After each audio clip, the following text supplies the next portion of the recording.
bienvenidos a un nuevo podcast de Cavi. La verdad que llevamos algunos meses de no haber regresado a estas conversaciones con ustedes y bienvenidos nuevamente. La idea de hoy, y pues ya estamos con Pablo, como nuestro director de Cavi y mi persona como analista senior, y la idea es que vayamos conversando, retomando la conversación que teníamos a inicios de año, de cómo está la inflación. Obviamente a inicios de año pues era un panorama un poquito distinto del que estamos viendo al día de hoy.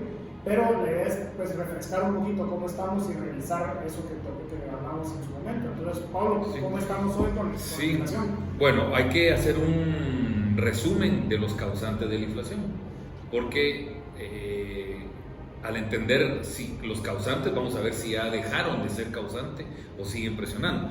Y los voy a nombrar en orden cronológico de cómo fue que fueron apareciendo.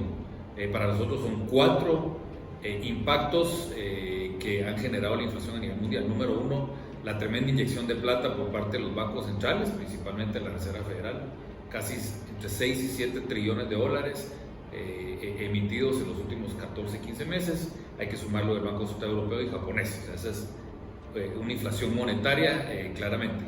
1. Número 2, la crisis de logística que arranca por allá por mediados del año 21 y que hasta el día de hoy todavía está presente. Como ustedes lo pueden saber, el precio de los contenedores sigue alto. Esa es la segunda razón. La tercera razón tiene que ver la crisis energética europea, que también parte a finales del año 21 y que todavía sigue con problemas y que ahorita está aún peor por la cuarta razón de la inflación, que está conectada con Europa, que es la guerra de Ucrania y Rusia. Entonces, estos 4 factores son los que nosotros podemos determinar como los originadores de la inflación. ¿Cuánto pesa cada uno? Es difícil saberlo, pero para nosotros creemos que la parte, el que más pesa es la inyección monetaria, probablemente un 40-45% del problema. La crisis de logística también es importante, pongámosle un 15-20 y estamos hablando que entre esas dos podemos tener un 60, es una estimación, como les digo, es muy difícil separar cuánto es cada uno. Y un 40 adicional es la crisis energética europea, más la crisis de la guerra de Ucrania y Rusia, que también afecta el horizonte europeo. Yo le preguntaría a Ricardo cómo ve cada una de esos 4 causantes, porque asumamos que si los 4 ya no existen, pues podemos empezar a cantar que la inflación va a empezar a ceder por esos factores. ¿Cómo ves esos 4 factores en este momento, al día de hoy, que es inicios de junio? Sí, buenísimo, porque creo que, o sea, si ya establecimos esas razones, pues la revisión del estatus de cada uno nos podrá dejar entender si la inflación pues ya va a empezar a mermar o continúa fuerte como lo estamos viendo en el momento. Empezando con la primera, la inyección monetaria, pues ya la Reserva Federal, al menos en el discurso, ha sido clara que ya pretende empezar a recortar su compra de activos de una manera bastante fuerte a partir de este mes de junio. Entonces, pudiéramos empezar a pensar que esa causante o esa fuerza ya pudiera empezar a retroceder en cuanto a la disponibilidad o la cantidad de liquidez que hay en el mercado. Eso es la primera, y pues dado la ponderación o la importancia que esta primera razón tiene, pues pudiéramos pensar que eso ya influye fuertemente a tratar de contener esas presiones inflacionarias. Luego tenemos la segunda, que en cuanto a la crisis logística se refiere, los precios de los contenedores ya han empezado a retroceder. Vale la pena mencionar que en el 2022 gran parte de la presión que se extendió en esta crisis fue el lockdown que implementó Shanghái a inicios o a mediados de año, a mediados del primer semestre del año. Y pues pudiéramos pensar también que ya con la reapertura que está teniendo China también empieza a retroceder. Obviamente la normalización no es inmediata, no es que abre el puerto y de la nada pues se disipan todas esas presiones. Hay un tiempo prolongado, y esperando, eso sí, que no vayan a haber nuevas presiones por COVID o temas similares, pero pensando que ya empieza a normalizarse, pudiéramos pensar que también esa presión empieza a disiparse. Ahora tenemos las siguientes 2, que es la crisis energética, que va muy relacionada con la guerra entre Rusia y Ucrania, que esa sí es una gran incógnita, pero es una gran incertidumbre. Recientemente, en esta semana, se confirma una sanción parcial por parte de los 27 países de la Unión Europea al crudo ruso. Eso hizo que el crudo hoy, en esta semana, esté oscilando entre los 115 y los 120 dólares el barril, me refiero al WTI, el Brent incluso un poco más alto. Entonces, ahí sí creo que todavía estamos en dudas, ¿verdad? Todavía hay cierta incertidumbre de qué es lo que va a pasar y qué tanto se puede extender la guerra y continuar venido influyendo, que aquí hablamos del precio del combustible, pero lo hemos mencionado, influye el trigo, influye los aceites, influye una gran cantidad de productos, principalmente agrícolas, ¿verdad? Entonces, pues la verdad es que ese es el panorama que nosotros podemos ver, y ante eso creo, y me corregirá todo lo que podemos ya empezar a pensar que de alguna manera la inflación permanecerá, digamos, en niveles altos comparados con las metas de los bancos centrales, pero ya comienza a disiparse un poco esas presiones. Sí, y aquí entramos al rol de los bancos centrales, ¿verdad? O sea, educativamente o teóricamente, el mundo moderno creó la institución del Banco Central, bueno, para administrar y crear el dinero, que es el que sirve para transaccionar un país, y por lo tanto es un rol importante. Pero hay una función social de parte de los bancos centrales, que es controlar la inflación, o mantener los precios estables o bajos, depende cómo lo hayan formulado en cada uno de los países en el objetivo de cada banco central, pero en términos generales eso es. ¿Por qué? ¿Y por qué digo que es una función social? Porque la evidencia empírica es clarísima en decir que cuando hay un periodo de inflación alta, el que más sufre son las personas y familias de ingresos bajos. O sea, lo que decimos nosotros es regresiva, la inflación es regresiva, es decir, le pega más a la gente de escasos recursos. ¿Por qué? Porque con un aumento del costo de la canasta básica, rápidamente mucha gente no puede comprarla y se van por debajo de la línea de la pobreza, y se puede generar un problema de desnutrición, de falta de seguridad alimentaria, etcétera, etcétera. Entonces hay una función social. Ese es el rol. Ahora, ¿cómo logran mantener la administración de la inflación? Vía monetaria, literalmente.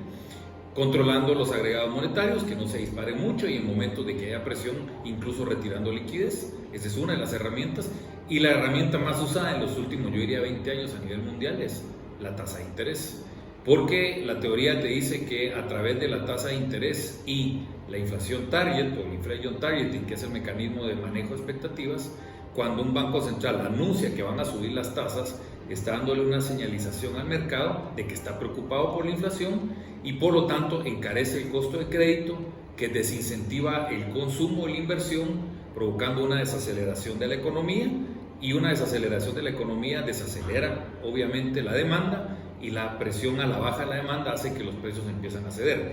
Esa es la teoría en términos generales. Entonces, obviamente estamos viendo ya los bancos centrales preocupados del primer mundo en la inflación, que está indomable, que está muy alta, y por eso han empezado una campaña de subida de tasas, y probablemente, bueno, no probablemente, en Estados Unidos ya empiezan en junio a retirar dinero. El Banco Central Europeo está más tardado, dicen que ellos todavía siguen imprimiendo dinero hasta septiembre, y la tasa de interés no la han movido, pero de a poco bancos centrales en América Latina, en Asia, han empezado a subir la tasa. Entonces, ese es el mecanismo teórico y educativo, y por la cual un banco central existe. Pero yo le quisiera preguntar a Ricardo, ya trayéndolo a los 11 países que seguimos en CABI, que son países de América Latina, ¿ese mecanismo es efectivo, no es efectivo, o en qué países sí, en qué países no, y bajo qué condiciones el mecanismo de manipular la tasa de interés podría incidir en la inflación actual? No teórica, porque ya la teórica ya la mencioné yo. O sea, tomando en consideraciones el entorno inflacionario mundial, más los mecanismos de transmisión de la política monetaria en cada uno de estos países, ¿podrá ser efectivo o no si ellos hacen algo? La verdad es que para poder responder la pregunta hay que considerar que el mecanismo de política monetaria, y especialmente de los países como los de la región que juegan como en el esquema de metas explícitas de inflación o inflation targeting, hay dos funciones que pudiéramos interpretar para la tasa. Uno es entender que un aumento en la tasa señaliza la preocupación del Banco Central ante el tema inflacionario, y entonces juega con el tema de expectativas. Y en este mecanismo sí creería yo que es efectivo, porque claramente el Banco Central de Guatemala en esta semana, la semana pasada, decidió subir en 0.25% la tasa de interés, aun cuando la inflación oficial, digamos, según las cifras del IPC, está controlado dentro de la meta, porque está en 4.6 la cifra más reciente. Entonces, yo lo único que puedo interpretar bajo ese movimiento del Banco Central es que hay una preocupación fuerte sobre el tema inflacionario, aun cuando no se ha concretado en Guatemala. Entonces, como tema de señal y interpretar es una preocupación del Banco Central ante el tema de precios, que vale la pena mencionar que según su ley es el único objetivo que controla el Banco Central de Guatemala, yo creo que sí pudiera ser efectivo. Ahora, en un país o países de la región centroamericana, como Guatemala no es el único, con bajos niveles de profundización financiera, el mecanismo de transmisión, y está probado empíricamente, no es precisamente el más efectivo. No hay una correlación o una relación fuerte entre movimientos en la tasa líder y movimientos efectivos en las tasas, ya sea la activa o la pasiva en el país o en los países de Centroamérica. Entonces, sí hay que entender que pues para países de la región con las deficiencias financieras o los rezagos financieros que podamos tener, el mecanismo no es el mismo que se observa en el primer mundo o en Estados Unidos. O sea, en Estados Unidos la relación es del 95-98%. Muere la tasa de interés de la Reserva Federal y efectivamente se mueven las tasas de interés del mercado. En Guatemala y en la región no es así, pero sí podemos entender que pues, para cumplir la función de controlar o tratar de mantener las expectativas económicas, pues ahí sí pudieran tener el efecto que esperamos que pueda tener. Buenísimo. Sí, yo solo agregaría de que también hay que considerar de que la inflación es importada. Entonces también hay una parte internacional que no tenemos control porque somos países muy pequeñitos, pero o sea, estamos hablando que Centroamérica junta será un PIB de 300.000 millones de dólares cuando el mundo estará rozando los 90 trillones. O sea, estamos hablando de que Centroamérica será 0.3% de la demanda mundial, o sea, 0.3% no va a tener un impacto, pero en términos generales sí, es una inflación muy fuerte, creo yo, y preocupante, sí, en la parte social y en la parte empresarial también, ¿verdad? No sé si has visto también la preocupación empresarial por los márgenes, ¿verdad? Sin duda, no, el tema inflacionario sin duda es una preocupación altísima, porque, y se vio, digamos, al observar precios, y especialmente que los tenemos bastante aquí en Guatemala, la inflación ha venido rezagándose o postergándose en su incremento, porque obviamente las empresas pues, fueron absorbiendo los shocks por mucho tiempo, pero cuando la retórica de una inflación transitoria, si hubiera sido así, pues digamos, se hubieran absorbido el margen por el tiempo que era la inflación y luego pues se hubiera regresado todo a la norma o a la normalidad, pero cuando estamos viendo que no es tan transitoria como se hablaba, pues hay un momento en donde la presión sobre los costos es insostenible y es necesario trasladarlos al consumidor, al menos en algún porcentaje. Obviamente algunos productos son más elásticos y sufren más, algunos son más inelásticos y permiten más absorción de aumento de precios, pero lo que sí es evidente es de que la preocupación sobre esos márgenes y sobre los incrementos en costos de producción han sido brutales, y no solo en una industria, sino a nivel general, ¿no? Buenísimo, pues nosotros agradecerles que nos sigan. Lamentablemente tenemos que seguir hablando de la inflación. Nosotros la empezamos a hablar en marzo del año 2021 y estamos aquí 1 año y 3 meses después hablando de lo mismo, pero es que es un tema trascendental, no transitorio, de largo plazo, con implicancias de mediano y largo plazo. Probablemente en nuestra próxima entrega pues pasemos de hablar un poquito de la inflación hacia los impactos de las políticas monetarias ya en las economías reales, y eso probablemente sea el próximo capítulo de nuestro podcast. Así que de nuestra parte, muchas gracias y gracias por seguirnos.